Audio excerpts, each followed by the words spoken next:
Pretty frustrating, huh? And I feel like we've come to expect this from GoPro. It feels like they're not innovating anymore. The battery life is never very good. And sometimes you miss your shot. It just feels like once you get the GoPro up there, you don't know what's going on. The app is really buggy at times, and I just like, this is all really frustrating. So I have found a replacement action cam that I want to share with you guys so that you can hopefully jump over with me and end the GoPro frustration. Okay, so now that we've established we don't need this anymore, we can get that out of here. And here's the new camera that I use. This is the Insta360 X3. I am super in love with this thing. I got it probably a month ago, so it's still like a new camera to me, so I have a little bias, but I paid for it full price, no sponsors here. And I am absolutely in love with this thing. So how it addresses each pain point that we got going. So first off, battery life. This thing has incredible battery life. I have brought this in the GoPro on just about every mission that I've done since I got it. And I've had the GoPro die on 2 out of 7 of those missions. Like before I even use it, it's already dead and it's fully charged in the morning. So the GoPro was useless on 2 of those tours, and this thing hasn't died on a single one. In fact, it hasn't even got below 30%, which is very impressive if you ask me. The next pain point is missing the angle. So when you're skiing down an epic line, I feel like sometimes your GoPro is pointed too far down or too far up, and you either see too much ski or not enough ski.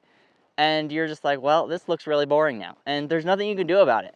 Like, I mean, you just spent, in the backcountry at least, you just spent like an 8-hour day just to ski this epic line, and the footage didn't turn out at all. So that's a huge bummer.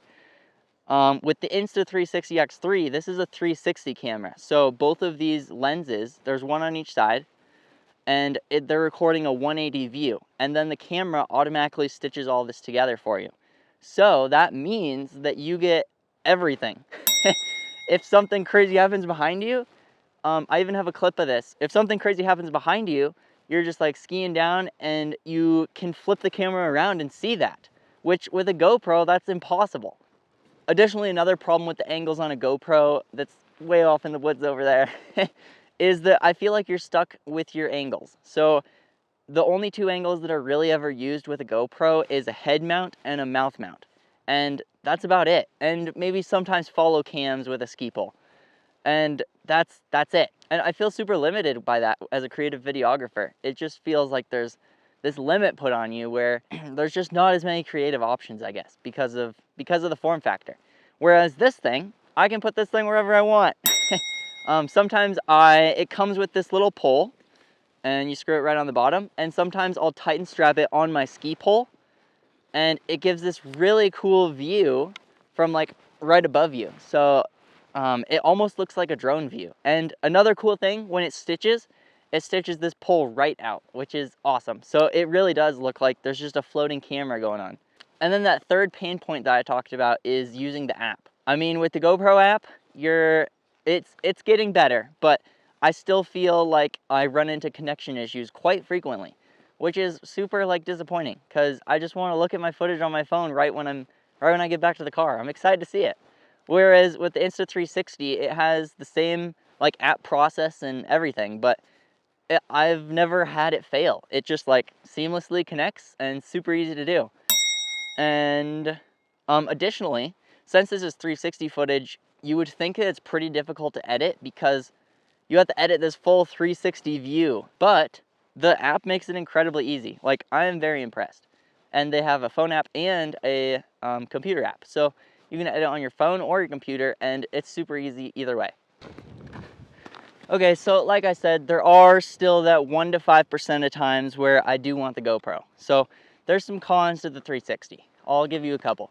One of them is it's a little bit less crisp and lower resolution because it's recording so much. When you start to punch into where that normal view is, it does start to lose a little bit of quality. But the Insta360 that I have is recording in 5.7K, which is really high quality, but you do start to lose some of that as you zoom in, which is a bummer, but that's where the GoPro does come in.